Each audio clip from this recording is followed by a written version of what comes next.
Welcome back, ladies and gentlemen. Can we talk about Gem and the Holograms? Yes, it's time. We are back to what made us not at all famous. The bread and butter. The meat and potatoes.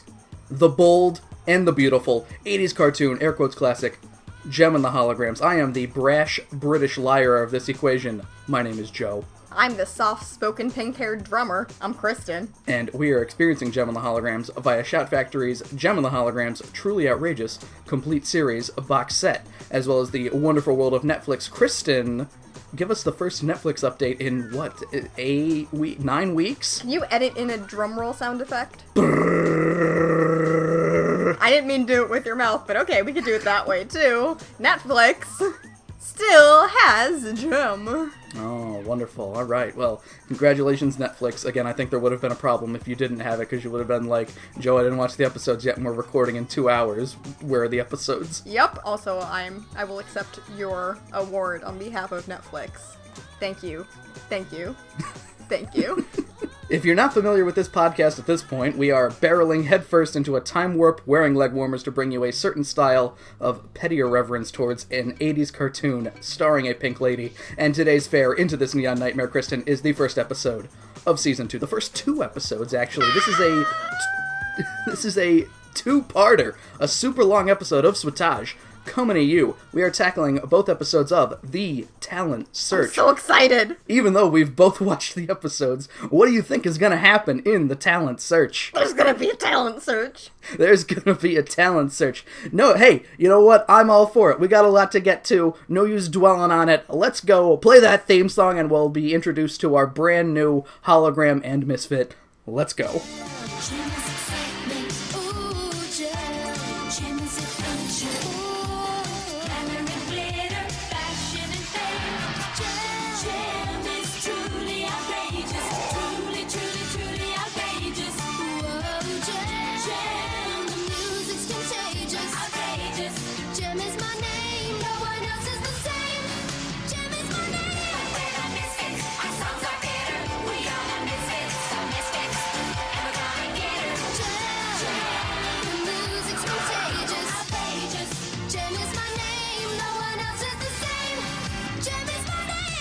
Season 2 just really goes from 0 to 80, doesn't it? It really kind of does. I mean, I obviously, I wrote the first note that I do, as I am one to do with the writer of the episode and such. I wrote, "Wake back, Christy Marks," because here she is, again, after writing more than half the episodes last season, writing, again, the first 2 episodes of this season, so good for her. I think she gets a bit more of a break this season. With 27 episodes, she probably writes, I think, only the important ones, right? I would guess so. Yeah, we start on Chrissy. Well, Kristen, I guess if you want to say, if Season 2 goes 0 to 80 really quick, is 0 to 80 Chrissy admiring herself wearing a new dress? I mean, we go straight to the orphan, so at first I was terrified that I forgot there was an orphan subplot in this episode, so whew! Is this actually the first multi-part episode without any orphan subplot? I believe so.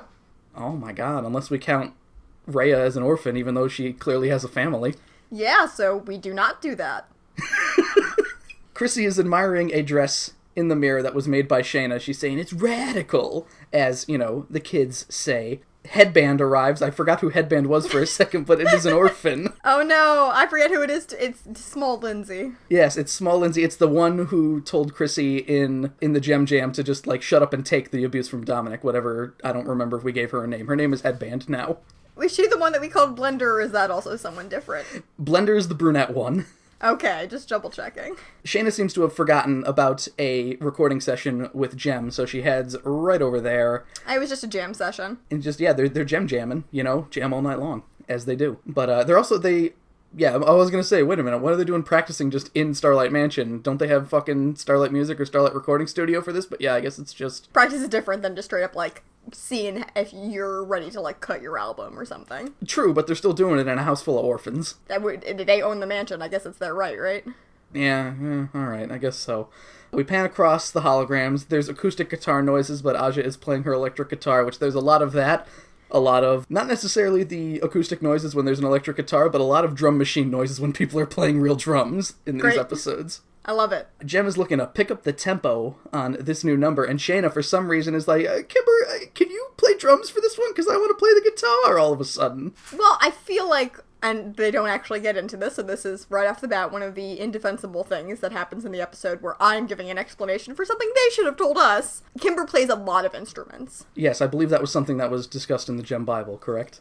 Yeah, so, though she could potentially play the drums, Kimber's like, but who else is gonna play the keyboard then? Because that's what I usually play. And Aja and Jem are both like, dude, we don't play drums. Yeah, I wrote in my notes, I didn't even really think about that. I wrote, hey, why doesn't Jem play the drums so she can get a Phil Collins situation going on? She is hopeless on drums, I believe she says. It's either her or Aja that say that they're hopeless. Jem doesn't play any instruments as far as we know. She'd start pulling her weight around here. Goddamn. Right? I mean, what would they do without the wow vocals? Once Kimber starts doing that, then she can play something other than the keyboard. Get back behind that kit, Shana, and don't complain about the fact that we still haven't gotten you a seat. Stand there and play those drums. Well, she would, although Anthony Julian arrives at this point, and there's a lot of Anthony Julian in these 2 episodes, Kristen. He doesn't really do much, but he's here, and he runs into the room, first of all. He's arriving like a house of fire, like something terrible has happened, but it's actually something amazing possibly has happened, because it's just like, oh my god, Shana, drop everything you're doing. Sorry to barge in, everybody, but... come with me. And Shana's like, we got a session. And Anthony Julian was just talking to Liz Stratton, which elicits the reaction from Kimber, the Liz Stratton, which, that's the device that cartoons and, media uses to make a fake person sound important. I find it very hard to believe that no one felt it necessary to reintroduce Anthony Julian and describe what he does in, expository dialogue again. You know what? That's actually a good point, because he just says that he was hired for her miniseries, but, he doesn't say that he's a director or anything like that, and he doesn't do any directing. He doesn't go, it's me, Shana's boyfriend. That too, yeah. There's more Anthony Julian than Rio in these 2 episodes too. There's no Rio in these episodes. I wish Anthony Julian just replaced Rio on all accounts. I wish there were 2 Anthony Julians instead of 1 Rio. Anthony Julian is certainly, Craig has his moments, but Anthony Julian is probably the most competent dude in these 2 episodes just by being supportive of Shana, I guess. Yeah, he doesn't even do that, manufactured conflict thing of, well, isn't this your dream, and blah, blah, blah, blah, blah. He's like, no, literally, whatever you decide is right for you, I'll support you. It's almost surprising that that's the stance that he takes, given what we've seen in this cartoon so far. If they can write characters that are reasonable like that, why don't they bother with Rio? Manufactured conflict, Kristen, you said it yourself. I know. The Liz Stratton, she just fired her designer, and she wants somebody new and exciting, so Anthony was like, well, I got a girlfriend who do the design, who do that, but apparently he forgot to mention that she's also in a band. Yep, I guess the assumption is that everyone should know that Shana is in Gem and the Holograms, but whatever. And also, if I heard that somebody who was potentially interested in seeing me had just fired the last person in that position, I would be a little bit worried. Yeah, this is one of those things where, it's Shana's dream. As I don't know if that's necessarily forced on her in this episode. That's just like, oh, I want to be a big designer more than I want to be a hologram. But that seems to be what the rest of the band thinks, at least, of her. I don't know. Yeah, I guess considering Shana and I have, similar goals in life, me being a fashion design person, went to school for that, would not yet call myself an actual fashion designer. If I heard, hey, Kristen, there's this job that just happened, but the last person was fired, I would at least go, well, why were they fired, do you know? And if the response is they were an asshole, then you're like, great, I'm in. But if it was she's an asshole, then I'm like, I don't know. No, I can wait on my dream. I don't need to be screamed at to achieve my dream. So, yeah, they basically shove Shana off because she's being all, oh, I'm not good enough for the Liz Stratton. But it's like, no, go do it. Go do it. Go follow your dreams. And then... for some reason, Jem's like, well, I guess there goes the practice session. Show's over, Synergy. Between Shana and Raya, there's a lot of self-deprecation. And Stormer, these couple of episodes. There is, yeah. There's a lot of people not really too confident in yourself, which, and we even got a fucking song about it later. Uh-huh. It's sad. It's depressing stuff happening. Apparently there's a tour coming up, too, which, if Shana gets this job... there's no way she'll have time for it. And I don't believe they ever come back to this tour, so who knows what happens to that. Well, the talent search kind of takes, center stage, obviously, but, yeah, how close is this tour if they can run a contest where it takes, at least, 2 or 3 weeks? I don't know, I guess they canceled the tour, because we never see or hear about it. And maybe they should have said something to Shana about that, oh, wait, we got a tour coming. Well, You know, it's the whole thing of, they talk about it later, too, where it's like, oh, if we don't encourage Shana, she'll never want to leave, so, whatever. Shana suddenly gets this character trait this season of not having any confidence in herself. Well, I mean, she was kind of like that in Stitches, right? She definitely didn't believe in her designs. Ah, that's true. But yes, this is Shana's big chance to make it, so she's, got to be a top fashion designer. They can't let it slide. They got to make her follow her dreams. Believe in yourself! And all shit like that. New drummer. They may need someone new to play drums, Jerrica says as she, picks up a pair of drumsticks. So we cut to a home in the hills of wherever, and the Liz Stratton is here. She is complimenting Shana's work. Kristen, Liz Stratton looks kind of generic. She doesn't seem like she's modeled after anybody. She looks a little bit face-wise like the evil art lady from Culture Clash. She kind of does, you're right, actually, yeah. It's like they purposely draw people so that we know that they're evil, a la Eric Raymond. Got the devil face. Shana's basically hired instantly. It's as simple as that. Just like, oh, Anthony, these designs are great. Tell her she's hired. You almost went Christopher Walken there again.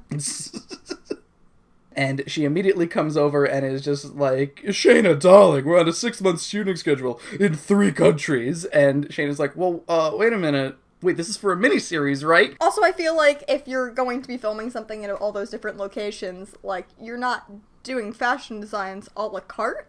Which, then again, that seems to be the way that Jem thinks fashion design works in the first place, considering how often it's like, hey, Shana, make a thing. And she's like, okay, and by the next day she makes the thing. They gotta go to the country for inspiration, Kristen. How are they gonna know what fashion in whatever country they're going to for this miniseries is like if they don't go there? That's fair. I mean, they didn't have the internet. And Shana will be staying at Liz Stratton's mansion until everything gets worked out.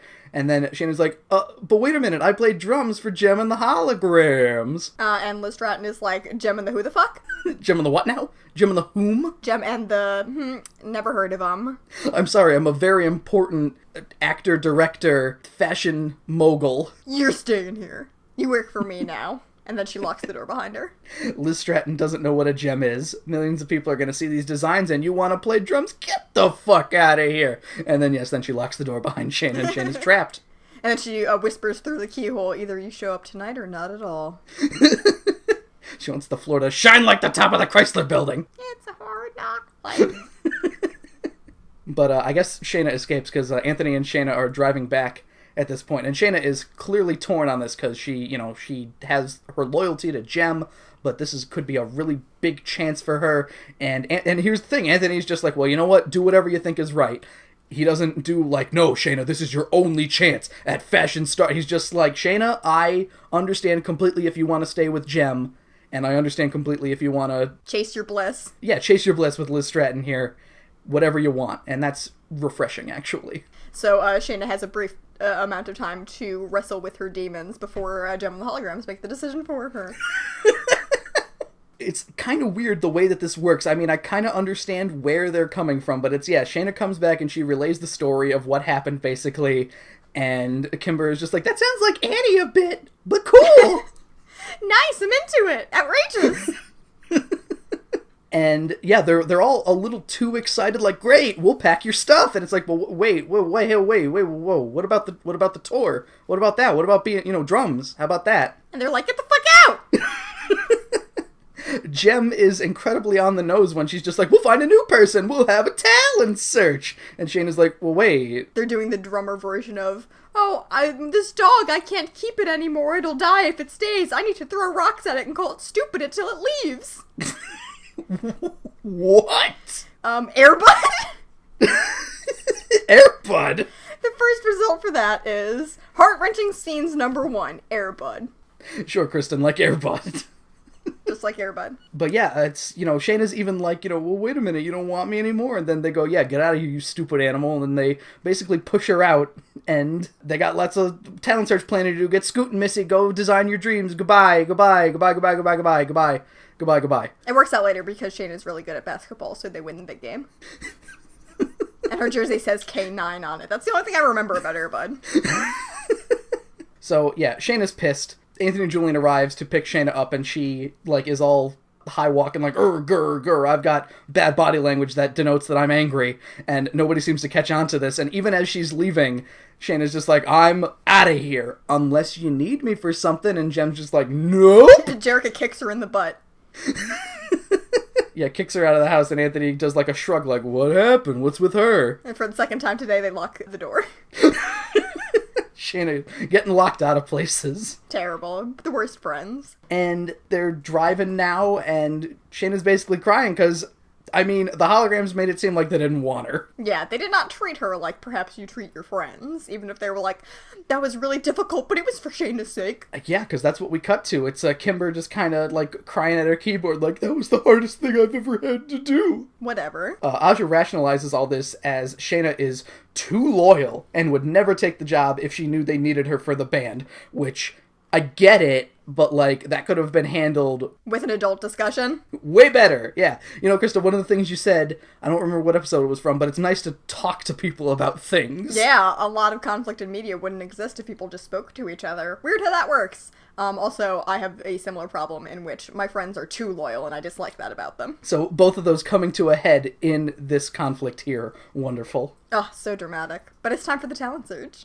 It's time to start the talent search, and we see a poster of who will be the next hologram, and Kristen, they even, like, silhouetted Shana. Like, they didn't bother, like, erasing her, like, her hair shape or anything. It's literally Shana blacked out with a question mark over her on the who will be the next hologram poster. The only way they could have possibly hurt Shana's feelings more if they were like, we want a new drummer, and they have to look exactly like Shana.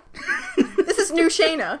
Rock magazines and flyers are made up. They're put up everywhere. Lindsay and other personalities are talking about the talent search, and it ends with who but Pizzazz getting the news and being angry Pizzazz in general. It's been a long time, Kristen. It's nice to see Pizzazz again. She complains about free publicity, and I get it for, like, the flyers and stuff. I'm pretty sure you have to pay to put advertisements in magazines.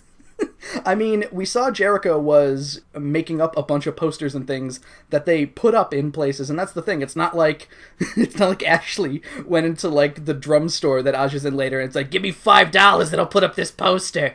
Nope, most places are just like, you want to advertise your thing? Yeah, sure, totally. You paid for the flyers, so there's the cost. So, yeah, I guess it's not necessarily free publicity, but then again, you know, I doubt Pizzazz knows. Pizzazz probably thinks most things are free. I don't think Pizzazz knows how money works. She's like Lucille from Arrested Development. She thinks a banana costs $10. Eric is here as well, and he says that they need to go visit some clubs because there's only one way that they can upstage Gem and the Holograms and get this news off the front page, and that's to add a new misfit, which you'd think Eric would know at this point, unless this is just like a preemptive strike by Eric because he knows Pizzazz might try something more stupid or murderous. He needs to, like, get them distracted with, oh, let's just get a new misfit so you guys don't murder Gem and the Holograms. I need a new terrible person on my payroll who's gonna hate me. That too, yes. Eric logic. I mean, you'd have to think that Eric probably went into it not wanting someone terrible and British and, you know, I don't want to say pathological liar, because is this something we talked about before, Kristen, where Jetta's a liar, but she knows that she's lying, where a pathological liar lies, like impulsively, right? Yeah, I guess so. So I guess Jetta's just a bad person. like Jetta's just a fraud. Yeah. Pizzazz and Roxy aren't on board with this idea. They don't need a new misfit. They don't want to... It's mostly Roxy who's just like, I don't want to split the money 4 ways, which... Fair. I get it, but, you know. And Stormer thinks that if they had a new instrument... maybe drums, but of course no, then they would have a more complex sound to their music, and Stormer being the person that writes all of that stuff, she is thinking logically. Unfortunately, they end up with the saxophone. Yeah, so I don't know how much more full a Misfits song can get when they're like a rock band with a saxophone. And we will definitely talk about that when we get to Jetta, who will be showing up pretty quickly, actually. I'm actually kind of surprised how quickly Jetta became a member of the Misfits, and I was like, there's still like an episode and a half left. Like I said, 0 to 80. So Eric also eggs Roxy on as well, because Roxy's still not on board, saying that she's scared that they're going to find somebody better than her. And she says, baby, it don't come no better than me, which, Roxy, you can't read. Well, in other areas, she excels. What does she even play? Guitar? I think. Pizzazz plays guitar. To a guitar. So they're at the club, you know, listening to various bands with various looks of annoyance as well from Eric and Pizzazz and such. And they go past a club and they're like, oh geez, you know what's a good band name? The Tinkerbillies. The Tinkerbillies, which, Kristen, sounds kind of sexual. Well, let's Google it. Because this is one of those things, they're able to get away with a lot with Jeddah by using things that would be harsh on British television that aren't terribly harsh when American people hear it. So I'm wondering if they slipped something by with the Tinkerbillys. Slang meaning of Tinkerbilly. Tinkerbilly means noun. British slang for wannabe. This was... The way this is written is really stupid. This was Gem Star and Misfit saxophonist Sheila Jeddah Burns' old band. Oh my god, so... That's the official definition of it? On lingomash.com, not even like the Gem Wikipedia. Huh. Well, there we go. Alright, so everybody knows who Gem is, even lingomash.com. So, wannabe, okay. I guess that's a little fun joke there, but so it's not sexual, at least. Very good. So it is a direct from London, it says on the poster too, and for some reason in my notes I wrote direct from London, Europe. Yep, it's all one thing. Eric dismisses them, and Pizzazz says they've been to 10 clubs already. Ugh, I don't want to go and watch these wannabes, and Roxy's like, my feet hurt. I want to go home and not read. But then Stormer tells everyone, shut up! Do you hear that saxophone? There's a powerful saxophone coming from inside that club. She falls in love with that saxophone. And then she falls out of love with Jeddah immediately. Yep, turns out the saxophone's being played by an asshole. They hear some jeering boos, which is, for some reason, this interests Pizzazz, like, oh, I want people to boo me like that. She likes any kind of attention, even negative attention. Hey, you know what? She doesn't know what attention is. Nope, doesn't know what money is, does not know what attention is. She thinks a boo costs $10. Nice. We are introduced to Jeddah at this point. She is British saxophonist and, spoiler, the new misfit, if you didn't know already. And the very first thing she says as people are booing and throwing trash at her is, "I'll show you bloody Yanks!" And then she brandishes her saxophone like it's an axe and runs into the crowd and starts fucking swinging it at them. Yep, so, I think one of the big things about these two episodes is they really kind of tip their hand and show, like, hey, do you think this person who's dressed already like a misfit might be the new misfit? Do you think this person who already has an alias and looks like a member of them in the holograms is going to be new hologram? Or is it going to be Craig Phillips? Is it going to be the muscly blue-haired guy? Yeah. Is it going to be Blue Rio? They turned the tint down on Rio and his purple hair turned blue. Ew. Jeddah is prime Misfits material from this introduction, and Pizzazz whistles loudly to get Jeddah's attention, and for some reason the Misfits are already on stage, and I guess they have their instruments even though they weren't carrying them previously. They jumped and just picked some instruments up off the walls. And the crowd kind of goes into a hush, and there's a few people murmuring like, oh, it's the Misfits, oh fuck, oh my god, it's the Misfits, please don't hit me with the saxophone, it's the Misfits. And Pizzazz yells out that she likes Jeddah's style and wants to jam with her, and there's the song. There's a song. I like your style, which we won't be playing here because, Kristen, I like your style. I don't like this song style. I do not like song style. Jeddah's saxophone sounds terribly out of place with the Misfits, but I believe, at least, this wasn't Christy Marks' thing. Hasbro was like, so hey, we're adding a new hologram, we're adding a new Misfit, the hologram's gonna play drums, the Misfits is gonna play the saxophone. And I'm sure Christy Marks was like, but the holograms already have a drummer, and why would a punk band play saxophone? And Hasbro's like, we gotta work on Transformers the movie, we gotta go kill Optimus Prime, so please deal with your shit here, thank you. Here's the paperwork, it's already done, make the thing happen. And then they get the worst saxophone noise in the universe and they just add it to Misfit songs. Nothing much happens in this music video either. They're just kind of playing in the club. Pizzazz pushes some dude in glasses' chair over. And the song, Kristen, it sounds kind of like a song that Pizzazz would be singing to, like, a potential love interest, but it's about a saxophone. Yep, and it's not love because Pizzazz cannot feel love, so she is in hate with Jeddah. Doesn't know what love is. Nope, not at all. Doesn't know love, doesn't know saxophone, doesn't know attention. Doesn't know money. Doesn't know money. She thinks it costs $10. Bananas. Pizzazz is on board immediately, and that song all took place in reality, I'm sure, because they were all just playing on stage. We get something with, I think, every other song in the episodes, all 5 of them, that we will talk about as we get to them, but this one was fairly normal. And Pizzazz, yeah, she's on board immediately. She's just like, Jeddah, welcome to the Misfits. And Roxy's like, oh, whoa, hey, whoa, let's put it to a vote, please. Stormer, do you vote against not letting not Jedha be in Not the Misfits Not? And Stormer's like, I love it! Yeah, her voice actress is so good. Actually, Stormer's vote of confidence for Jedha is, I love her accent, which, sure. Her accent really comes through on the saxophone. You could totally tell it's a British saxophone. It sounds condescending, that's how you know. Roxy and Jedha look like they're about to go to fisticuffs because Roxy is still not on board with this at all, and that's it. Go to commercial. Segment 1 is ending, and nobody is dying. Very weird. Which, actually, I don't think we have any segments ending where there's, like, intrigue ending segments, but not, like, somebody's gonna die ending segments, which is also kind of refreshing. Yeah, not a lot of death and destruction, fashion and fame in these 2 episodes. I'm sure that will change very quickly, though. Oh, absolutely. Segment 2 starts with Eric breaking up the fight and then asking for Jedha's work permit. And, Kristen, this first episode here made me laugh almost uncontrollably twice, this being the first one, or at least how this scene plays out. Jedha first says that she left her work permit in the Rolls Royce from the last time she visited the Prince of Wales, so immediately she's fucking a complete stupid idiot liar, and Eric's response to that is like, oh, well, she can't be a misfit because she can't work in the United States. Yep, if she becomes a famous rock star, they're gonna deport her. And I started laughing so hard when Pizzazz is just like, oh, Daddy's lawyers will take care of it. Like, boom, hand waved immediately. I love it. It's amazing. Daddy has friends in the government. We can get her a fake green card or a real green card, or it doesn't matter. We'll just have her marry Craig. We did it. We're good. Green card marriage. There's a shot at this point as well where either Jedha's hair is drawn. Jedha has very big hair, Kristen. Should we describe Jedha for those who might not Yes. know what she looks like here? I find it difficult to find the words. Well, a lady. She's got black hair. It is very large. It looks like a bird sometimes.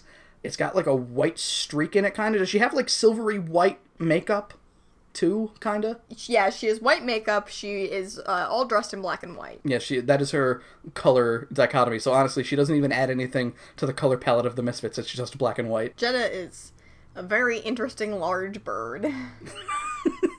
So, yes, her hair is either drawn very large in this shot or her head is too small. But yes, she has very large hair normally, but it looks like a bird here. And she's got the Nicolas Cage bird hair going on. Yeah, it looks like something's gonna fly into it and get caught in there. But Jedha's in, because she likes the style of the Misfits as well. And Roxy is just like, she's gonna be trouble. And then Pizzazz co-ops that into, we're gonna be trouble for Jem and the holograms. Look out, the new Misfits are gonna get you. I like this idea of the Misfits kind of explaining their beef with Jem and the holograms to Jedha. Or maybe they never did. Maybe they didn't need to. I was gonna say, they don't really. It's just, I'm sure as soon as Pizzazz says, look out, Jem and the holograms, the new Misfits are gonna get you, Jedha's like, what are Jem and the holograms? Fuck it! I'm in! We're gonna bust some shit up, alright! Billy Idol!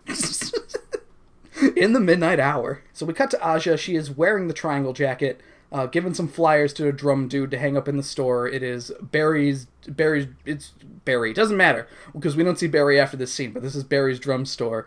And Barry says, for some reason, when Aja hands the flyers over, oh, you're always welcome here, Aja, which immediately reminds me of the oh, hi, doggy scene from The Room for some reason. I didn't know it was you. You're my favorite customer.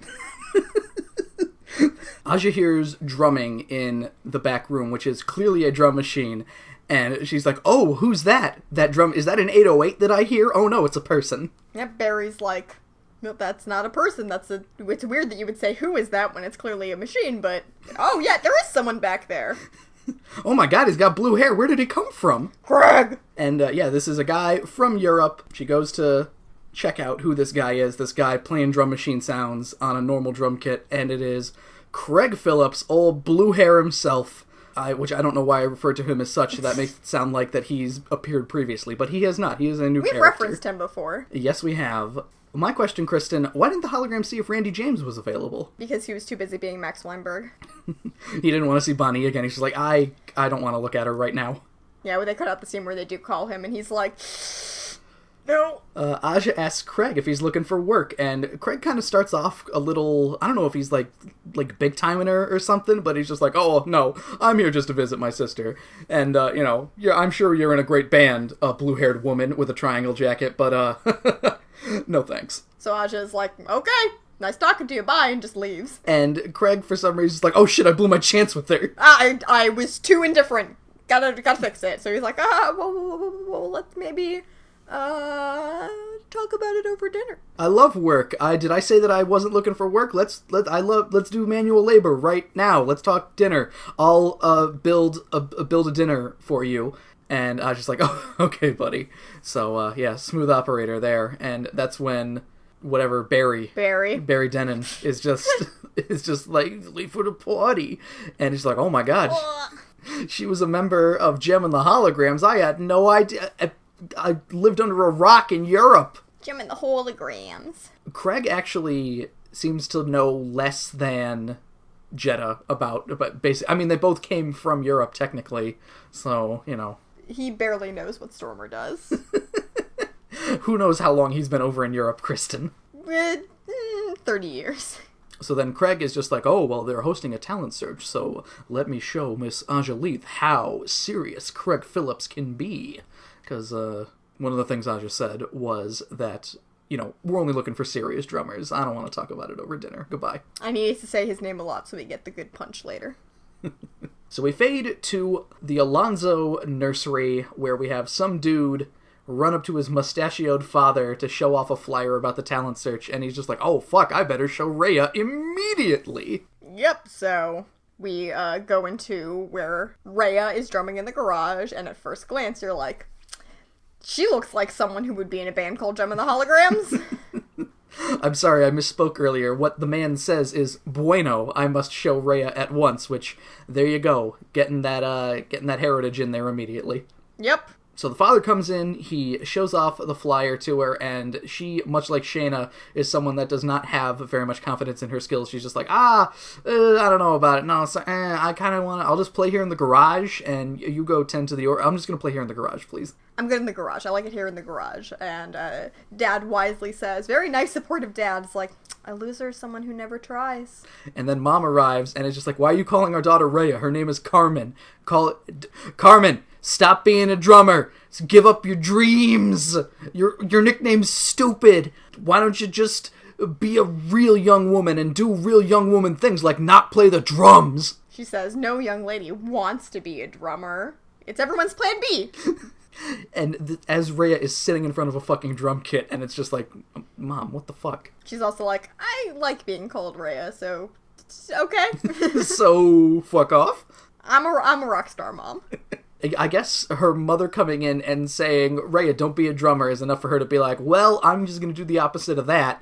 And reverse psychology. Even though I'm not confident in my skills, I'm going to go to the contest. She crumbles pretty quickly, as we see a little bit later, but we cut to Starlight Music, where they're judging potential drummers. The first lady that they show just kind of starts knocking her entire drum kit over. She drops a drumstick at one point and goes, whoops, and then goes to reach for it and, like, yeah, nearly knocks over the entire drum kit and goes, whoops! And everyone is sitting at a judge's table a la American Idol, and they appear to all have headaches. Well, Kristen, if you've been listening to drumming for hours on end, you might get a headache, too. Especially bad drumming. Gem is wearing a, like, cool bluish-green, like, star outfit that I like a lot. It's got stars on it and shit. And here we get one of the few appearances of Rio when he's wearing his shitty cobblestone shirt again. His Metal Gear Solid 3 camo. Rio lets in the next drummer, who looks like a dude from Culture Clash, actually, except he's somehow worse, and he's got like a stupid little drum around his neck, and the way that he introduces himself is by going, I will be playing the William Tell Overture, and I was just like, on that? And he's like, it's the only drum I play. A 1, 2, 3, and then it's like, Yeah, Gem and Rio basically grab him underneath both of his arms and just shove him out the door. Goodbye, hipster New Wave Otacon, we barely knew ye. We are not doing this. They've been sitting through a shitload of bad drummers, and I believe Gem says something along the lines of, I never thought there were this many bad drummers in the world. Yeah, that's a little bit condescending for someone who can't play the fucking drums. Raya arrives at this point, and she sees the line is long as hell, and she goes, oh, what's the point? And then leaves. Yep, that's how I feel sometimes when I, like, go into, like, H&M or something, and I see how long the cash register line is, and I go, I don't need a new shirt. I did that this weekend with a Dollar Tree where I walked in like, I want a soda, and I saw the line, I'm like, nope, I'll go to Rite Aid. I don't want a soda that badly. Except this is a drum gig that will change your life and not a soda. So we cut back to Liz Stratton, who is shitting on Shana's designs, who's just like, green's terrible for my complexion, and orange is my unlucky color. Get all this shot out of here and do it again for tomorrow. Why doesn't she just do it in a different color? And she locks the door. Except Anthony arrives. He phases through the door. He's carrying around a skeleton key now because he's wise to Liz Stratton's tricks. Just in time to see Shana getting pissed off due to Liz being impossible, and Anthony is just like, so, do you want to go back to Gem? Like, what do you want to do here? And Shana is being stubborn, crossing her arms, being like, no, I made a wonderful decision, and I love it here, and I hate Liz Stratton, and I want to kill her, but I'd actually probably want to kill Gem more, so it's the lesser of two evils at this point. I'm in denial. We cut to Raya, who gave up. She is back at the garage. Her father is there, and it's just like, well, wait a minute, what happened? You're back already? Did you win? Raya's like, no, I left because the line's too long. And the father gives a pep talk. You gotta believe in yourself. How can anybody else believe in you if you don't believe in yourself? Famous quote by Marilyn Monroe. Huh. Really? No. There is a joke that a lot of quotes that are attributed to Marilyn Monroe are things she's never fucking said. So there we go. Famous quote attributed to Raya's father. Yep. He drives her back to Starlight Music, and he got a plan to get in because they're taking the sign down, and Raya, again, immediately is just like, oh, let's go home! Dad of the Year is like, no, I got a plan, so they take some flowers and say, special delivery for Gem! And the laziest security guard in the entire universe is just like, yep, second floor, go ahead. I don't need to see ID or anything, or check for poison, or call Gem down here so you're not snooping through the building. Don't need to take your names or anything. Kimber and Gem are wondering what Shana's up to, but then the father and Raya walk in, and it's just like, here's the special flowers, why don't you give my daughter an audition? And Gem's just like, auditions are closed, please leave, please goodbye. And very soft dad is like, Raya's really shy, she already left twice today, my dude. Just let her audition. I like how when the father is talking about Raya, they cut to a shot of her just, expressionless, holding the potted plant. Not even, holding it by the bottom. And it's just, I for some reason I found the shot very funny of her just standing there. She's probably screaming internally. But yeah, it's that's enough to convince Gem of going, oh, Raya's shy, you better let her go. And Gem's just like, okay, here we go. Raya gets in front of the drums, and then drum machine sounds start playing, and Kimber's like, wow, that sounds exactly like a drum machine. That's what I wanted for my new song. There are 3 beats, and Kimber's like, perfect! And they all start jamming together. The holograms decide to join in, and we get song number 2 of the evening, which we will play for you right now. Believe in Yourself. What a good message.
So Believe in Yourself, Kristen, pretty good song, I think. I like it. It's probably the best song of the 2 episodes, because, when we get to song 3, we'll start talking about it, but we get something in this music video, Kristen, that happens in, I think, all of the other ones.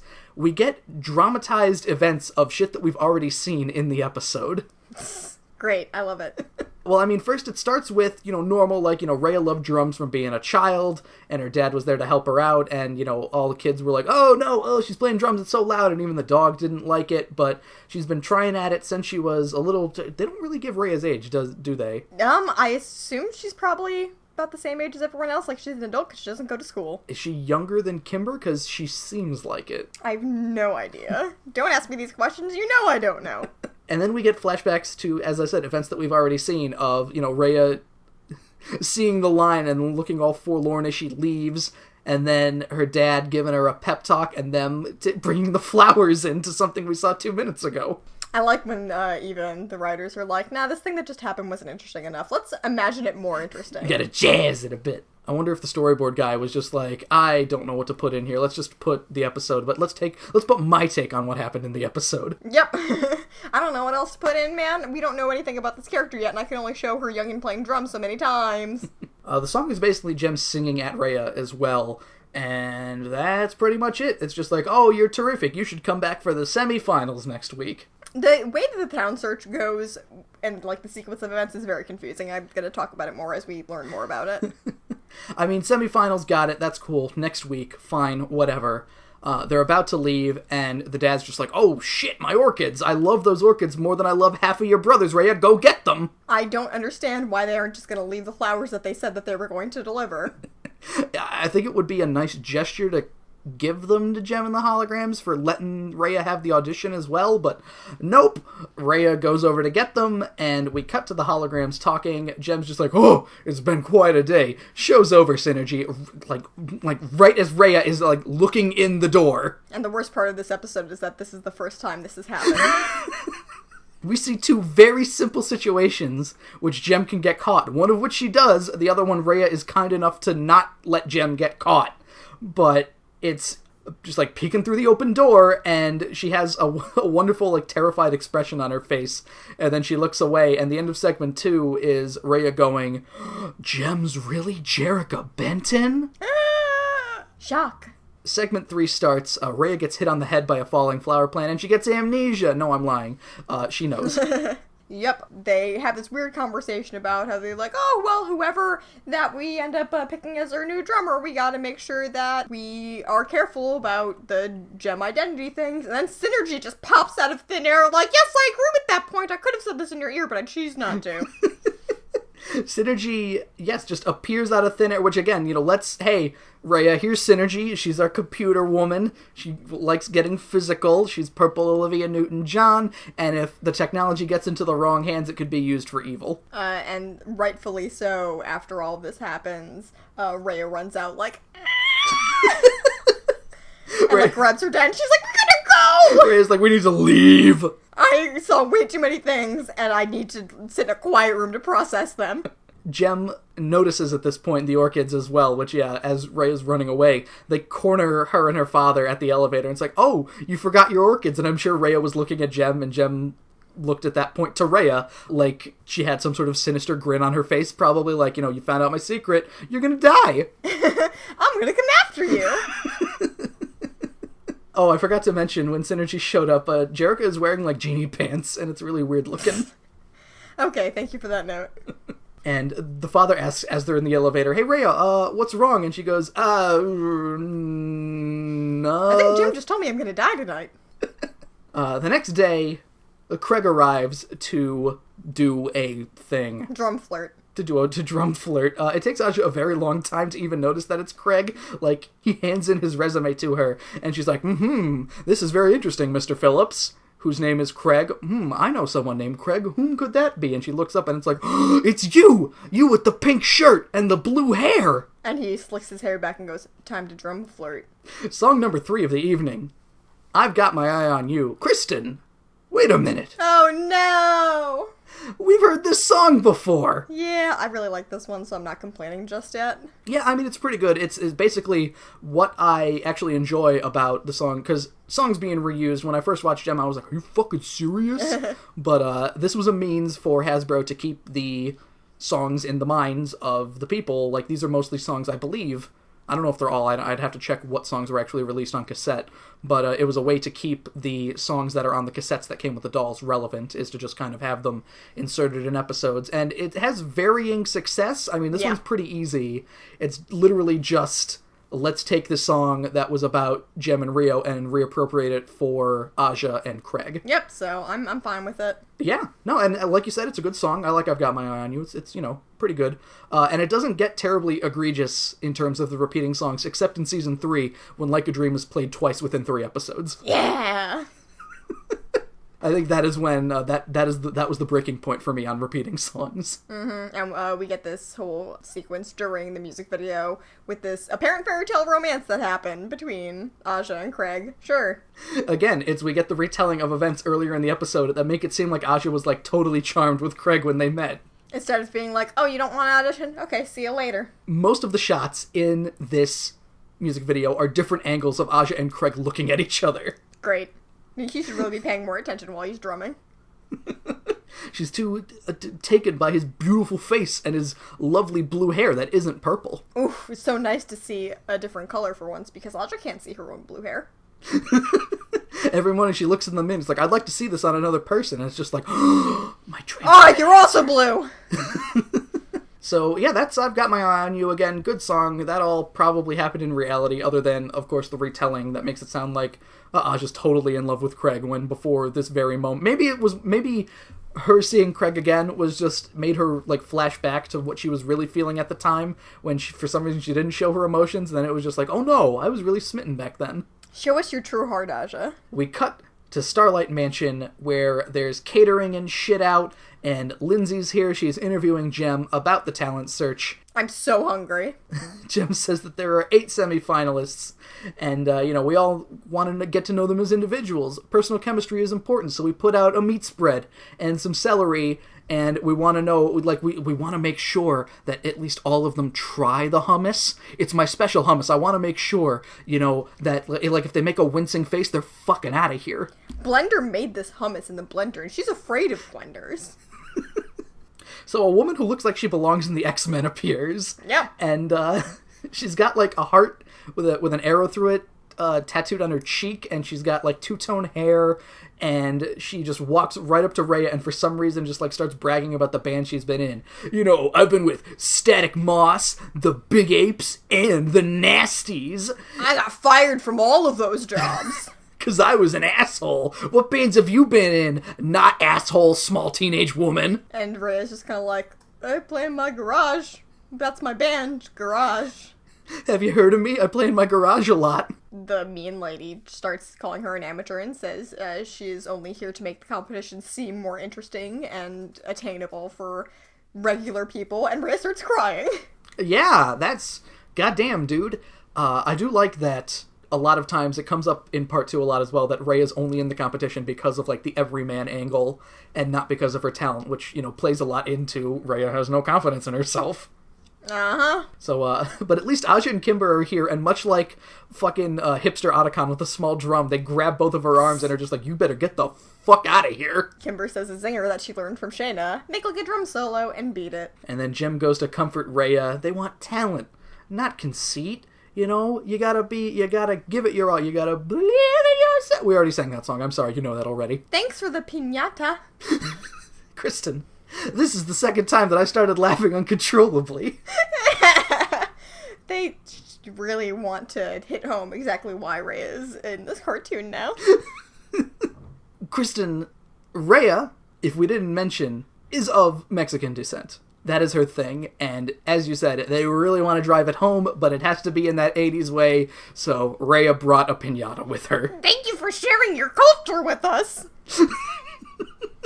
And she's like, I thought you stupid, silly white people wouldn't know anything about it, so I brought what you might know. Yeah, I had to wait against a couple of other options, and I was like, yeah, piñata, there'll be children there. It just narrowly beat out sombrero. I'm so glad they don't take it that far. Because you know what? This cartoon could. It's capable of that. Oh, Kristen, don't forget about Aztec Enchantment. Oh, no, I remember. How could I ever forget Aztec Enchantment? The orphans are playing with the piñata here. I laughed for a good 45 seconds at this, that Raya brought the piñata, because of course she did. And Raya notes that, she always wanted a sister, and that she has 3 brothers, so the orphans can be like her little sisters. It'll be great! And then we see Bonnie, the only appearance of Bonnie, I believe, in her natural habitat with a blindfold on, so, When I saw this, I turned to Madeline and I said, Bonnie is blind again. She takes one single swing at the piñata and fucking smashes it. Home run! Bonnie, in addition to being a detective, got a great fucking... Woo! She can slam them. I wish I could make a reference to a baseball player right now, but goddamn it, I don't know any. Jose Canseco. I was gonna say that too, but he's a dick. Oh, Jose Canseco, you were on The Surreal Life. Bonnie's a better baseball player than you. Some asshole dude, like, sees the piñata and is just like, and he sees this as, like, needless sucking up by Raya, and he says this within earshot of Aja and Craig. He's just like, ugh, some people do anything to get ahead in these competitions. And it's like, motherfucker, like, what the hell? Craig is like, Raya's nice. I don't know this because I haven't spoken to her, but I assume so. Aja told me a lot about her. She's got a lot of heart, I think, and you better get the fuck out of here before I beat you up, buddy. I'm trying to have a date here. So we cut to a press conference with Eric introducing Jeddah as the new Misfit, and I know that we said that she wears a lot of black and white, but she's wearing like a weird brown cowboy outfit here. Nice. She is the sizzling star from Britain, according to Eric, and a reporter is just like, well, then why have we never heard of you? Maybe you've been living under a rock, Yank. And then she does, for some reason, the double Italian lewd gesture at him.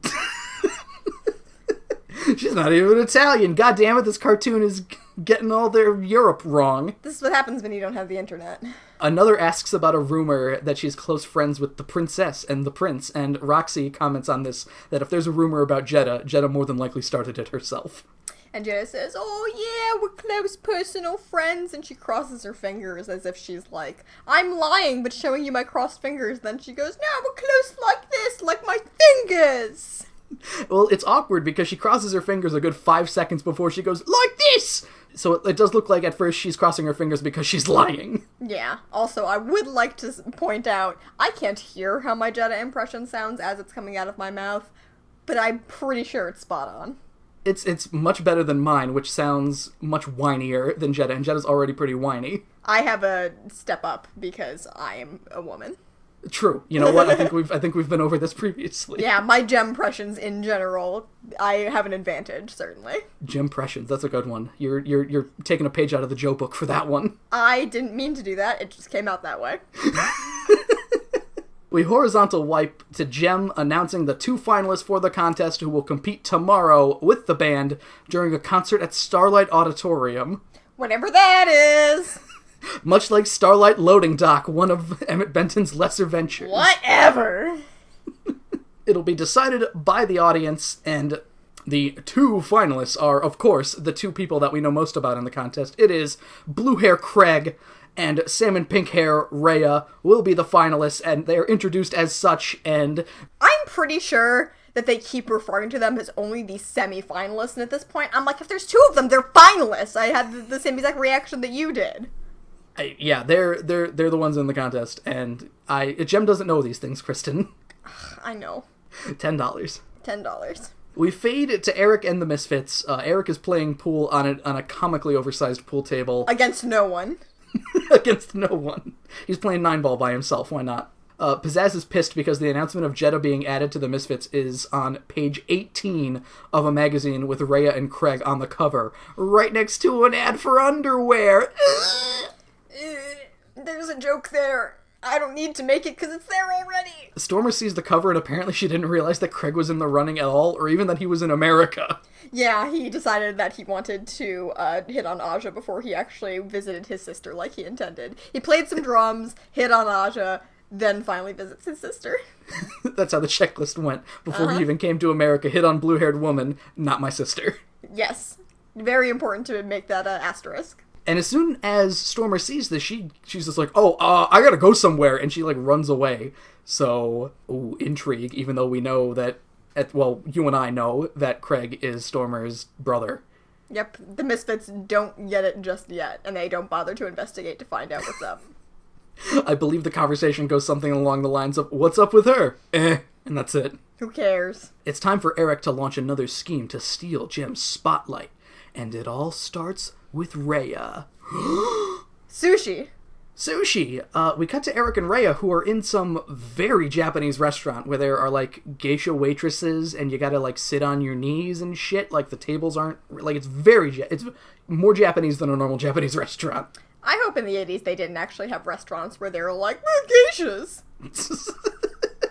It's LA, Kristen. They have everything there. You know, regular people can work in Japanese restaurants. They don't have to be dressed up in, like, these interesting, very much... inhibiting outfits for, like, carrying food. I'm trying to think of a different word. Outfits in which the implication of wearing them have been very adulterated by Western society. You know what? That's probably true, but this is a children's cartoon, and it's just like, so Eric and Raya are in a Japanese restaurant. Here are all of the visual cues that explain this to the kids. How are we gonna let them know they're in a Japanese restaurant? Sushi. The shoes are off. Propagation in there. I'm surprised they didn't also have racist music playing. At least there wasn't a piñata. Yep. You couldn't see Raya have one on her lap. There's a shot above Raya here, above Raya and Eric. Eric is basically saying that Raya's a finalist again for the everyman angle, and he's just basically like, so Craig's gonna win, and you're there to just kind of make the contest look good, so I got an offer for you. And the shot that's like above Eric and Raya's got like drawn cleavage. Don't put that in the cartoons. He offers Raya a recording contract if she can do just one tiny little thing for her, and that tiny little thing in classic Eric Raymond fashion is, of course, find out Jem's secret identity. Oh, no! And that's the end of part 1. Episode over. Kristen, we have another episode to go through. Jesus Christ. We start with a recap of part 1 by someone, possibly Kimber. I skipped it. Again, to keep everybody up to speed here, we got Shana's story going on, we got the talent search, we got Raya, we got Craig, secret ballots, Jeddah, new misfits, Raya finding out about Jem's secret, Eric bribing Raya, all good. Okay. We join the meal in Japanland, already in progress. Raya basically says no way to Eric's proposal because Jem has been so very nice. Jem is a dear friend of hers. Oh, I love Jim. I'm surprised it took us an hour to get a Jim joke out. I know, right? I missed it. So she heads out and Eric is just like, no, you can be rich and famous and... all right, I'll think about it, buddy. Later. You look like the devil. I don't trust you. The Talent Search Part 2, and I believe, still written by Christy Marks. So... Starlight Music. We start at Starlight Music, and Jerica's just like, great news! The contest has been sold out! This concert that we announced yesterday has been sold out already! We're so famous! Aja and Kimber wonder if Shana is still mad at them. They haven't contacted her at all during this process.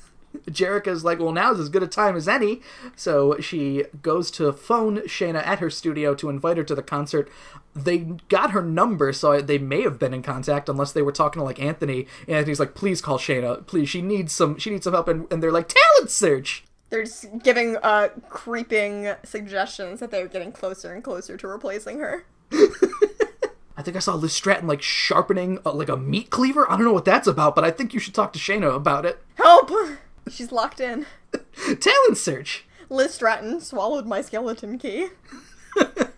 Okay, so, locked room. We got small bombs in your stomach. There we go. Witches don't exist. I like that starting out before the Witches Don't Exist thing could have been an Umineko reference, or could have been a Zero Escape reference, because there are bombs and bellies in that, too. Oh, wow. Didn't even know. So there we go. I was going for Umineko, and I don't ever want to reference Umineko again. Good. I support that. Shana answers the phone, and is just like, oh, how wonderful to hear from you. I mean, I hate you, and don't talk to me, so what's up? So they're trying to explain that they're going to have the concert, except Shana keeps getting asked questions by people, and eventually Liz Stratton just marches right in, and she's like, get off the phone! I thought I had that line cut! They have basically half a conversation here, and it's, I gotta go, have fun with the concert, click. And then Liz Stratton picks up the phone and smashes it on the ground. No phone calls. And Kimber says, Shana must be having such a wonderful time. Kimber, you are so self-centered. Oh, it's so much work to find a new drummer. Ugh, I wish I could be making clothes and being yelled at by a famous person. It sucks. Liz Stratton, we show a little bit more that she has some sketches that Shana made for the other female lead, and she's like, these are gorgeous. And Shana's like, oh, thank you. And she's like, no! They're too gorgeous. They're more gorgeous than my dresses, so do them over again and make them less good. And she rips them up right in front of her. And Shana goes, my designs! Which, Kristen, I believe, I don't think there's only one copy of designs made, right? Well, she also only ripped them in half, not like into tiny pieces, so she could at least tape the backs back together. And again, still not a nice thing to do. If at any point before wasn't far enough, this is the point where you quit. Yeah, it should be. Shana's still having doubts at this point, too, and even going so far as to say, what have I gotten myself into, as if it hasn't been like 2 weeks already. Doesn't it hurt? Regret, baby. Song number 1 of the evening. Song number 4, technically. Song number 1 of this episode. Show Me the Way. This song, again, which is used in probably a better context than Jem falling on a poker table. I forgot about this one. How could you forget about Jem falling onto a poker table in a Wild West saloon? No, I remember that. I didn't remember the song being the thing that happens during that. We get more dramatized recreations of Shana learning of the talent search and running away, signified by Jem holding a sign that says talent search. And Shana being like, no! Those words are my weakness. It's like kryptonite. And then her hat flies off as she runs away. That's the saddest part. We got designs flying through the air and falling into the trash. Shana reminiscing, looking at a photo of everyone in bikinis that she has for some reason. Whenever that happened. Liz Stratton over Shana's shoulder as she designs, and then ripping them up, tossing the pieces into the air. Shana's flying into infinity, and then, like, spools of fabric wrap around her or something. I have nightmares like this, too. You're just ensnared by fabric, like, no! Crushed velvet! There's an avalanche of it! There's also, like, a drum kit and Jem flying just out of reach, and it ends with Shana trapped in a maze that has a dead-end wall with, like, the holograms on it. Very spooky dream she just had in the middle of the day, a waking nightmare. I like the imagery in the song, definitely. I don't know if I like it more than the various... Because, again, Kristen, Jem fell on a poker table the last time, as well as they ran on... pretty funny, wasn't it? They ran onto some movie set that had Godzilla fighting Ultraman as well. Mm-hmm. So, yeah, it's... Shana's still sad looking at the photo, having that waking nightmare as she's looking at the photo. So we cut to Misfits music at this point. Eric is, pacing around being like, oh, I thought Raya would be easier to bribe. And Pizzazz is just like, well, why don't we go for the other guy? And then she looks at the magazine cover and is just like, Craig Phillips. Philip. Was that Zipper's name? I can't figure it out. Can't puzzle it out. And then Stormer arrives and it's like, hello, Misfits. Let me introduce you to my brother, Philip Craigs. And everyone's like, what? That's backwards. And then it turns out Pizzazz was just hearing it wrong and it's actually Craig Phillips. Okay, there we go. It's Stormer's brother. You can tell because they're the same blue. They have the same hue of blue in their hair, and I like how it was even written for Craig's character design. Of course, it was something along the same lines as Raya, of just like, oh, stunningly handsome with great blue hair, and because sister Stormer give same blue hair or same sort of facial features. And they couldn't give him a mole, apparently, so they're just like, no, let's stick with the blue hair. The timing of Stormer arriving with Craig as well couldn't have been better, just as Pizzazz is trying to hash out where she's heard this name before, so that skips that entire process. Jetta and Roxy immediately go and, like, grab onto his arms in an attempt to, like, charm him, I assume. And Roxy's even like, oh, you've been working for the wrong side there, buddy. Don't flirt with Stormer's brother in front of her. And also, they call Jem a loser, of course. That part's true. So Craig must have been living under a rock yank because he had no idea that Jem and the holograms and the Misfits had beef. He also drops Stormer's first name because it's just like, well, Mary never told me, and Jetta is just like, Mary! And Stormer's just like, it's Stormer? Stormer's my name now, Dad. Dad, I mean, bro. Brother. He also breaks from the grip of Jetta and Roxy, and Eric kind of waltzes right over at this point, and is just like, so hey, Craig, how would you like to help us destroy Jem and the holograms? And then there's like a lightning strike outside the window, and there's a volcano out there too. And Kimber's like, help, Zipper left me in here.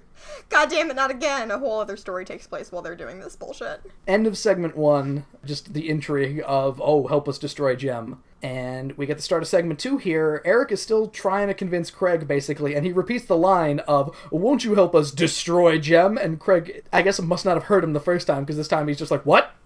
Just what? Huh? I mean, no.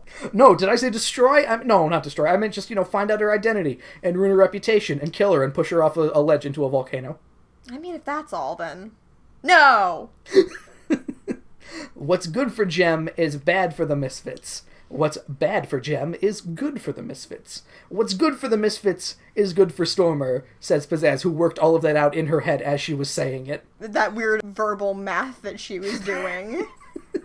Blank is to blank is blank is to blank. Craig confirms that he's out of the loop because he's just like, hey, all of this doesn't mean very much to me. Misfits, Jem, I don't know about this. And Eric says, well, if you want some money, I can double or triple what Jem offered, which so far is nothing as far as I know, so 0 times 1 and 0 times 3 is also 0. So Eric gets off pretty good on this deal, actually. Smart move. Good business, Manning. But Craig don't want no money, obviously, otherwise he wouldn't be in the contest, because obviously it's not like they're offering prize money for this either. It's just, be a drummer, and then you could split the check. What about, then, fame? Or girls? One particular girl. How about that Audrey? Kill the dentist! Eric turns into a plant. Ah! And it's just like, no thanks, you can shove it. You can't buy this blue-haired man. And Eric's like, well, you know what, Craig, what do you want? And what he wants is none of your beeswax. He wants Aja. How about that Audrey? How about that Aja? Roxy and Pizzazz turn to Stormer and are basically just like, come on, make him do something, he's your brother. And Stormer's like, ow! And they said, you have to go say something to Craig right now, or you're not going to be in the Misfits anymore, because we have 4 people, so we can stand to lose one. Particularly the one that writes the songs. We could stand to lose a guitar player to just have 2 guitars and a saxophone. That'll probably sound good. That's a good band. Pizzazz doesn't know anything. $10. Stormer works the angle of, so you said you'd ever help me if I needed help, Craig, and we need your help. And she starts, like, blinking really obviously in Morse code, get me out of here, they're going to kill me. And Craig just like, help, help, help, help, help. All right, Stormer, since you're my sister, for your sake, I'll find out Jem's identity, I guess. So we join a jogging date already in progress. And I guess here's where we get Aja being sporty again, because Craig looks like he's gonna die, and Aja's like, it's only been 5 miles. It's like, Aja, slow down! Lay off the speed, girl. Craig's wearing a terrible tracksuit or like sweats or something. He just looks bad in general. Neither of them look great, but I'm happy to see him out of the pink polo shirt. Yes, indeed. I noticed that they're near a bridge over like a pond, and I'm like, is this the bridge from the commercial bumper? And it's not, but it's very similar. It's romantic. Yeah, they head out onto the bridge, and Craig is just like, you know what, Aja, I didn't enter the talent search to become Jem's drummer. It was to get closer to you. And Aja, for some reason, isn't like, well, wait, that's just making a mockery of the contest. What the fuck? She's like, I hope you win! I love you! It's also the complete opposite of him saying, I'll show her how serious Craig Phillips can get in part 1, which, you know... Serious about Aja. And Aja's reaction to this is, I have a confession too. I hope that you win. And then they kiss. And there's a swan. Yeah, they pan down to their shadows on the water, and a swan goes by as they kiss. And then Craig drops the bomb, where he's just like, I just need to know one thing. Who's Jem? He leans in, close, sticks his tongue into her ear, and says, who's Jem? And Aja, like, pushes him away, and it's like, no, I can't reveal that to you, Craig. And Craig, despite his whiny tone, is kind of right when he's just like, so I'm good enough to be your drummer, but I'm not good enough to trust. Yeah, that, like, you would think, I don't know, to have them wait until the very last minute to be like, and now you're in the band, but you still don't know who Jem is. That is kind of shitty. I mean, when are they going to reveal it? It's, you know, they're going to reveal it to... when they earn it! It's not like they could sign, like a non-disclosure agreement or anything. I mean, they could, but why did they think of that, huh? Because they don't know how lawyers work. $10. Craig threatens to drop out of the contest too, but Aja's like, you know what, I gotta stick to my morals here. No matter how I feel about you, Craig, I'm not gonna betray Jem's trust. And she starts walking away, and Craig stops acting like Rio, thankfully, and he's like, you know, I don't worry about it. I'm not gonna ask you about it again. I just, you know, I'm in kind of an odd place here. And Aja's like, okay, I trust you, and says that Jem's secret is hers to reveal, not Aja's. And then they smooch again. Swans, meaning we're never going to get that secret revealed because Jarek is stupid. Yep, it never happens. So we cut back to Mr.'s music, and Craig is basically like, you know what, Eric? Fuck you. I couldn't get Aja to tell me, and it's clearly a very sticky subject, and I don't want to ruin this right now. So, I'm out of here. And he also compliments Aja's loyalty and her integrity, and he's glad that she didn't reveal anything about Jem. So Eric is like, haha, well, I wonder how much she would like if they knew that Stormer's your sister, you dick. Which I don't think is a very good bargaining chip, considering all of the holograms are at least probably neutral towards Stormer. Yeah, they might at least be like, that's our rival band, I would have liked it if you told us, but, you know. apparently he didn't know anything about this too, you know? Yeah, so he could even claim ignorance, so fuck you, Eric! The Misfits arrive as Craig leaves, and Pizzazz comments on another dazzling failure by Eric. You know, you would think someone in the world of media also might know that Stormer and Craig are brother and sister. You'd think maybe... Like, it would be nice, too, if that was, like, a big reveal. And, you know, considering it happens in another episode... Spoiler alert, Aja doesn't learn that Stormer is Craig's sister until a different episode. I forgot about that. And it's treated as, like, a big deal, too, when it happens. But who cares? You'd think, I would have liked the reveal of Eric going, aha, but Stormer is Craig's sister. And Jem going, yeah, I mean, the press told us that on, like, the first day. You act as though I don't have an earpiece constantly being streamed directly Lindsay's chatter. They got AIM instant messaging going on. Hey, did you hear that Craig is Stormer's brother? Yeah, cool. All right, nice. Bong. See you for the interview tonight. You up? And Eric, for some reason, is just like, well, okay, so Craig's out. Let's just go back to Raya, because that plan didn't work the first time. But then again, I didn't use any sort of intimidation tactics. So maybe we should try that. But how am I going to put the squeeze on a teenage woman? All it takes is a little dosh. Which Jetta says as she steals Eric's wallet. She rubs her hand on him a little bit, which I don't like, but takes the cash from his wallet. He's like, that's my fucking wallet! And she says, yeah, you can have it back, because it's empty now. Leave everything to her as she flashes the wad of cash, and Pizzazz is very amused by this, as she should be, because that was a very Pizzazz move that just happened. Yep. So there we go. That tells you everything about Jetta in terms of she's basically Pizzazz 2.0, and Roxy hates her. Because she's more pizzazz than Roxy can be. Uh-huh. And now for the finals of the Starlight Talent Search. Jem and Co are playing Believe in Yourself. Both Craig and Raya have drum kits set up at the same time, and they're playing. They're playing at the same time, which sounds like terrible idea. Sounds like a bad idea. Yeah. So I guess it's great that they both know all of the beats that they're supposed to be hitting. How do you judge two people separately if they're both playing the same song? Thank God there's a drum duel! Yep, the song ends and Jem says, it's the end of the concert now, time for a drum duel. And then, like, the two raised platforms that the drum kits are on, like, move up even further, and there's, like, a pit in the pendulum thing. And the platforms will only be raised higher if the audience stops applauding for a single drummer. And they can calculate this, and one of them's gonna die. Whatever. Also in the pit in the pendulum, it's the pendulum going lower, but okay. I know. So it's like the opposite of the pit and the pendulum. Also, nobody dies. Song number 2 of the evening. Wasn't the pit and the pendulum about the Spanish Inquisition? Was it? I think so. Anyway. Song number 2 of the evening. Beat This, which obviously, since this is a double episode, we gotta give you 2 doses of music. So, beat this. If you can, or are you just an also-ran? I ain't no loser that you can dismiss. Beat this. Beat this. Beat this.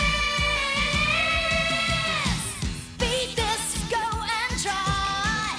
If you can't, then wave goodbye. This is my moment, my turn at bat. Beat this. Beat that. Beat this. You think you're really something, don't ya? You think you've got it won, don't ya? But I've got news, I ain't about to lose. Beat this, do your best. And if you can, may I suggest you throw your hat in and blow a kiss. Beat this. Admit it, you can't. Beat this. Beat this. Kristen, I thought this was going to be a drum duel, but this was a song. Yeah, apparently that's also a drum duel. There's lasers flying everywhere. Raya's parents are in the audience. As far as the song goes, it's whatever.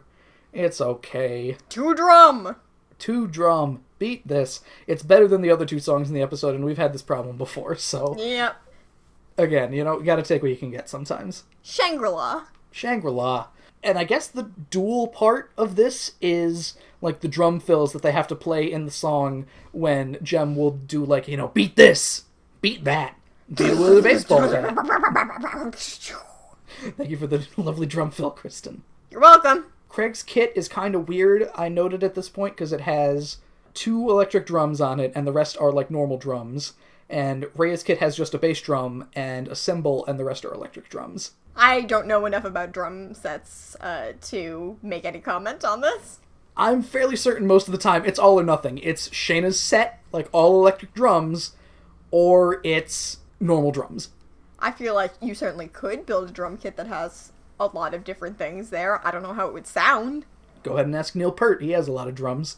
I will. So Jem explains to the audience how to cast their ballots. That was the song, by the way. It was, beat this. Drums. Beat drums.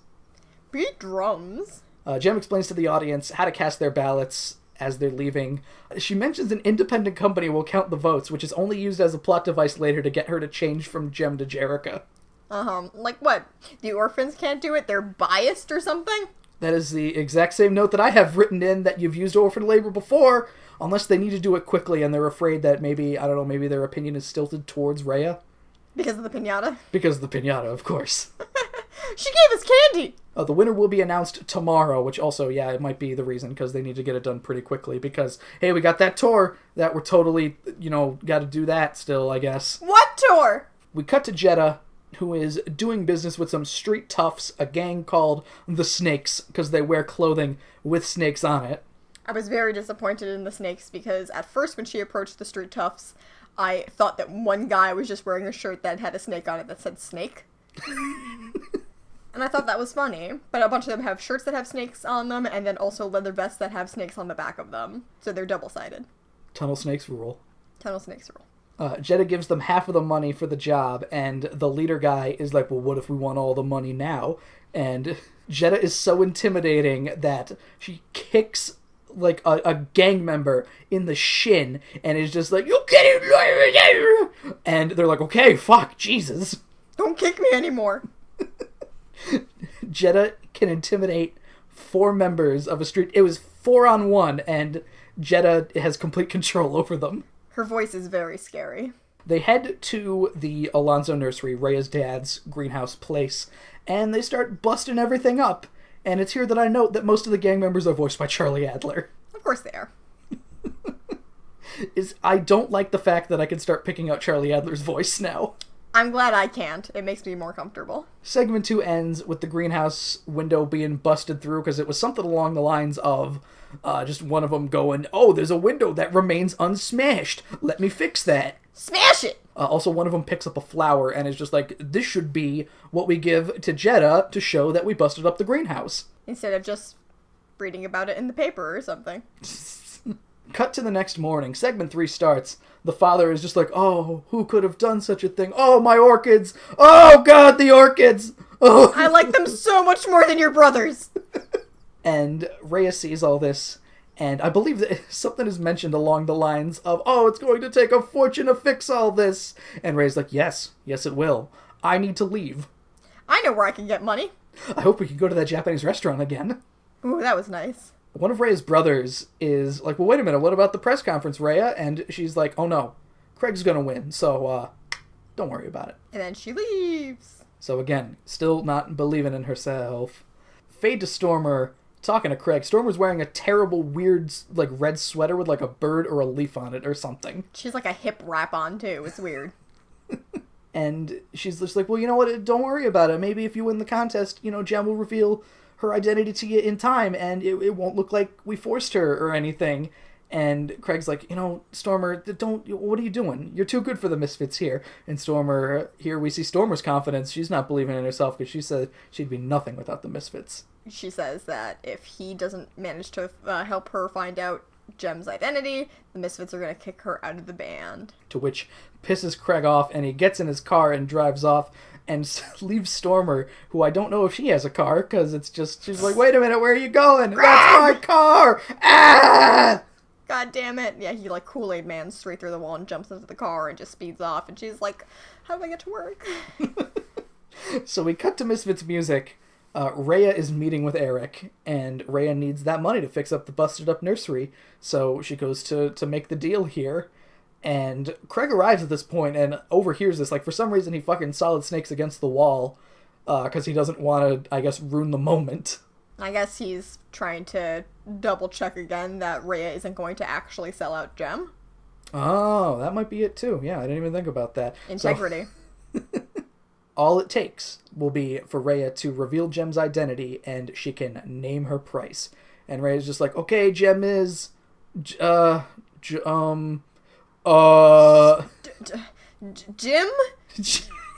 You want to know about Jim? Jim who? Jim Henson?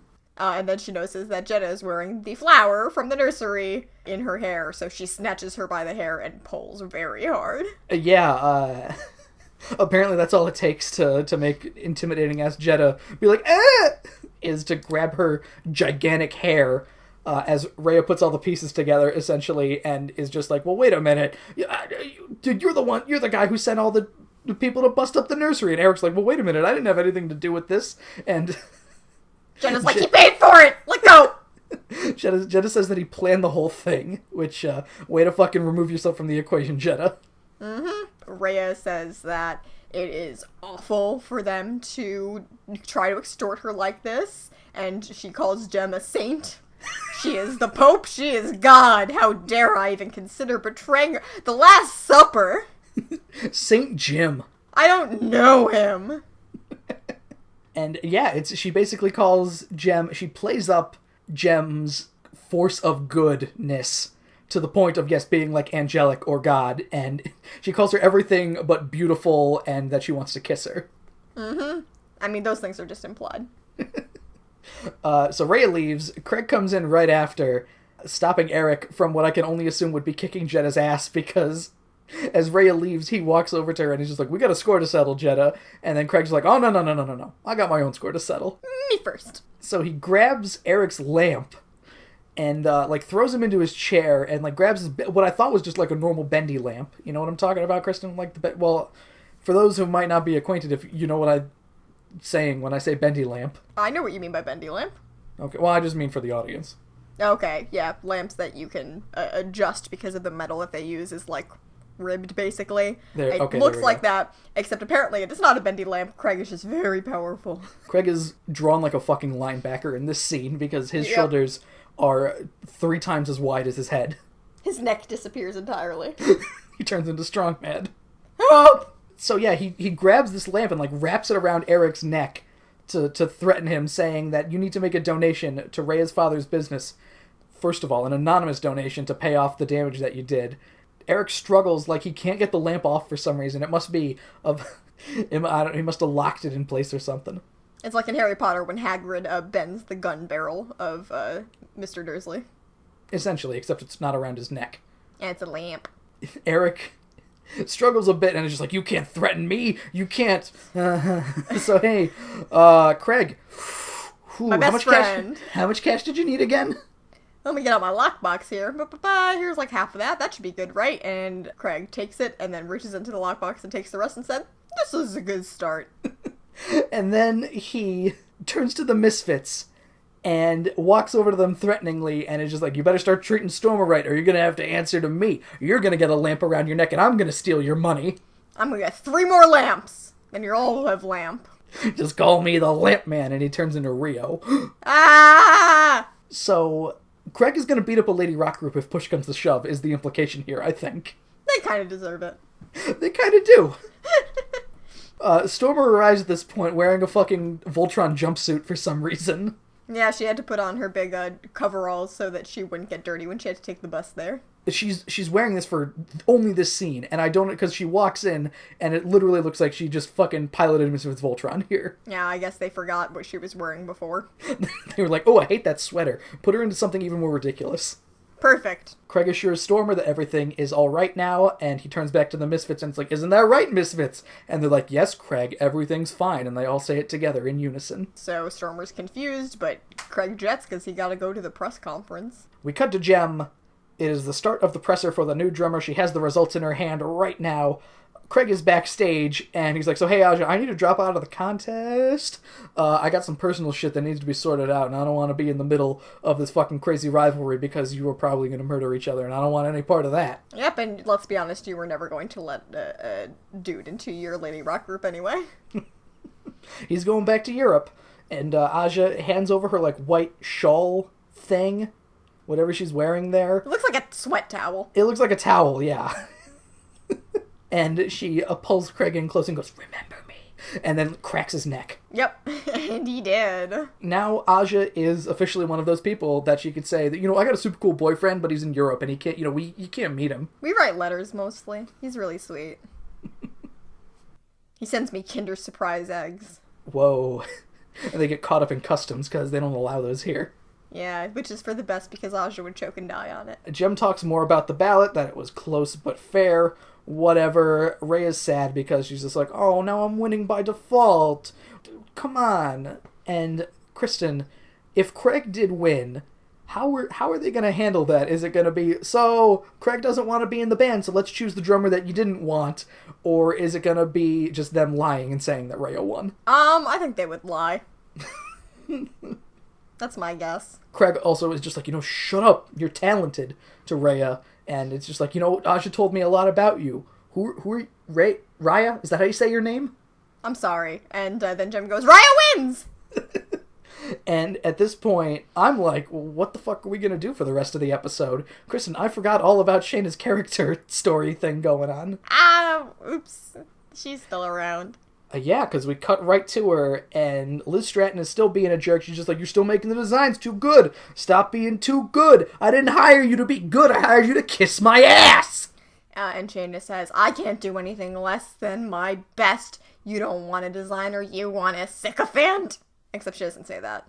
You want someone to kiss your ass? Well, no more for me. I am done kissing ass. Shana Elmsford is fucking out of here. And then she picks up a microphone that was next to her sewing machine and she drops it. And then she leaves. And then she slaps Liz Stratton in the face in the exact same fashion that Pizzazz slapped Lindsay. Perfect. And Liz Stratton doesn't try to stop her, so cool, I guess. Good luck with your TV show.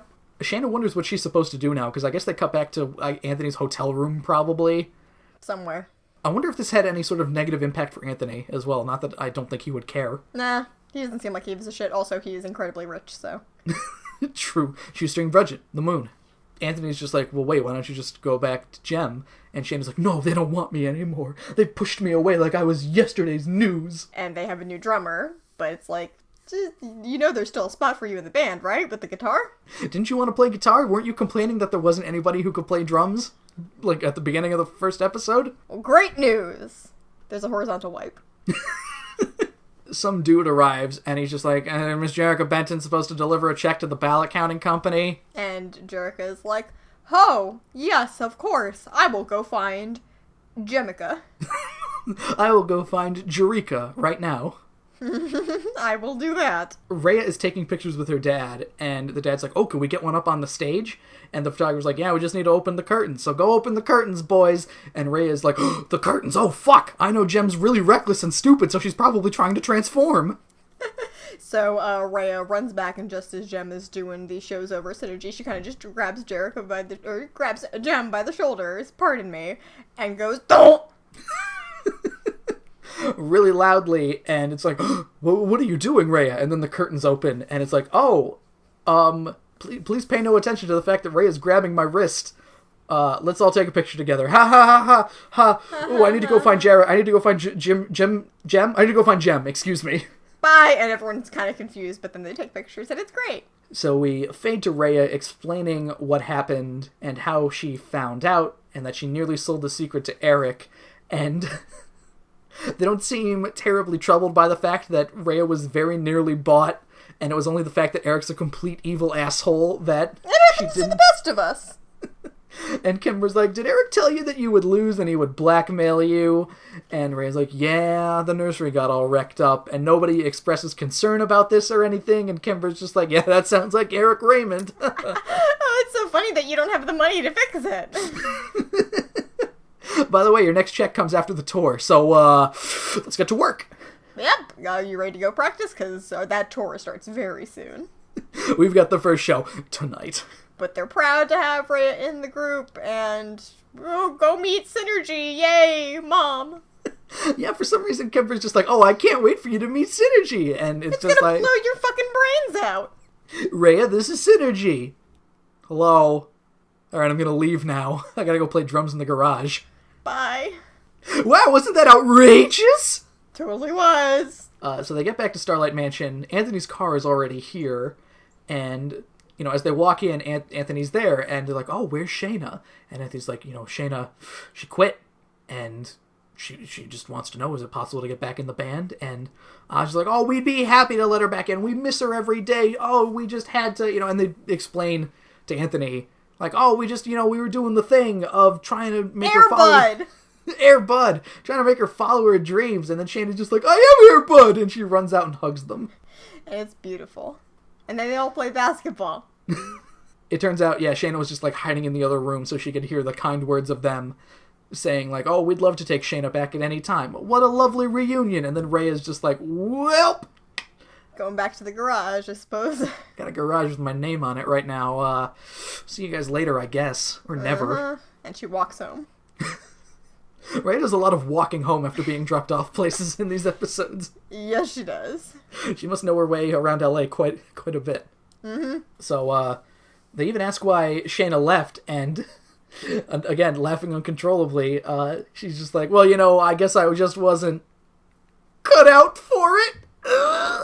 Since when is puns a thing that Jem, hangs its coat on? I do at least like the fact that as they're laughing at it, Kimber even says, like, "Oh, that was a terrible pun." Yeah, I was self-aware, so it's fine. They want to introduce her to Raya, but Raya's gone. She walked home, already at the garage. She's already halfway there. We cut to the next scene. She is in the garage, and her father is just like, "Oh, Raya, look at this. We got a donation from a friend of enough money to fix everything. What are you doing in the garage? Shouldn't you be with the girl band?" And Raya's like, Shana came back, so I think I got fired. And then Jem's like, "You didn't get fired because I didn't tell you you're fired. You're fired. You're hired because we need a drummer." Yay! That's going to affect your pay. Severely reduced rate. It's a legal loophole. Anyway, we brought your equipment. We have Rio carrying things so we can play together. We thought we'd play the first concert here instead. Rather than the Hollywood Bowl, we're gonna play in Raya's garage, and everybody's gonna be so pissed. The tour starts here. For your ticket, we would like that money you just got, Mr. Raya's dad. You're gonna need to be paying the price of all of the tickets from the Hollywood Bowl. That should cover it. Nursery, goodbye. Let's go! All's right with the world. Oh, Shana's happy to play her guitar as well before All's Right with the World, which looks like an iceberg. Awesome. I don't know why, but when you said iceberg, my first thought was iceberg lettuce. Song number 3 of the evening, All's Right with the World, which the first note I have, more like status quo, am I right? Joe, there are 2 new main characters. More like status quo, am I right? More like status no. So they're singing in the garage. This song is basically, all's right with the world. Fucking everybody's in the pink, whatever. Things like, you got pink cloud, you got people flying around. There's some drugs. People flying around on the stars, around the moon. There's dancing a space train. Meteor shower. Pink space train. The fuck's with that? They slide on a rainbow a lot. Jem has a conductor hat in the train, too. Good for her, multi-talented. The train goes back to Earth, where they ride on a rainbow, back into the garage, and Jem winks at the audience, and that's the end of the episode. What a-hole. Well, that was the talent search, Kristen, which basically, I don't know, should we call the talent search basically a foregone conclusion, considering, again, you were so kind to point out, here's someone with a nickname and fucking bright-ass pink hair and hair so ridiculous and fashions that look like she should already be in Jem on the Hot, like she's already wearing Shana's fashions, too. Yeah, like they switch things up just enough that you're, still kind of comfortable with everything that's going on. Nothing, major happens because of the talent search. Raya gets 2 episodes after this. Maybe, if we're lucky. Yeah, it's been poor Aja still lagging behind. This was her first kind of episode. She gets the B-plot, at least, which is at least as good or better than what she's gotten previously. And she has to share it with Shana. Right, Shana gets, the fucking C-plot, which, I forgot all about Shana's shit. Thank God there were no orphans on top of it all. I was gonna say, if the orphans were in this episode, then Shana would leave at the beginning of the episode and come back at the end, and we wouldn't have seen any scenes with Liz Stratton, probably. Yeah, so, solid episodes. Yeah, it was a good start to Season 2. I think we got a good stretch of episodes at the beginning of Season 2 here, Kristen, including many ones that we've referred to previously, like The Fan and the band's breakup. I'm so excited. It is all, like, in a row, just boom, boom, boom, boom, boom, boom, boom, boom, boom. Fuck! It's amazing. It's gonna be great. Gonna be great. And now is the point in the evening when we will list off all of the fun contact things where you can reach us. You can follow us on the Twitter machine at CWTAPod. You can follow me at Octopus, that is AWKTAPUS. You can follow me at FunnyGirlTM, like trademark. You can find us on the iTunes, on the SoundCloud, on the Stitcher Radio. Leave a rating, give a review, do whatever you feel like. You could also drop us a line, cwtapod@gmail.com, where you can tell us all about your reckless changing into your alter ego catching up with you, or flower shops you've busted up for kicks. It's about time Jem got hoisted by her own petard. Next week, Kristen, it is a scandal. I love a scandal. I love the episode Scandal. A juicy, juicy scandal. This episode is somewhat popular thanks to Tumblr because of when they transform into Kimber's legal team. Spoilers. People joke that Kimber doesn't change, but they don't understand the context of the episode is that they're Kimber's legal team, so Kimber doesn't have to change because she's still Kimber. And also, she read all about law, so she knows previously from Old Meets New. She knows already. She knows about zoning laws. Oh, yeah. My diary is not... You can't build a record company on my diary. Protected under a zoning law. It is an episode where Kimber's diary is causing problems for everyone. And personally, I can't wait to see what shit talk that we are going to ascribe to Kimber that she wrote about Jem or Stormer or Rio or whomever. Yep, and we will regret slightly that we did not name our podcast Cool Trash. Yeah. Oh well. For the Can We Talk About podcast, for the Cool Trash podcast, my name is Joe. I'm Kristen. And join us next week where we will talk about some more Jem and the Holograms. Cool Trash is in the mail. Ew.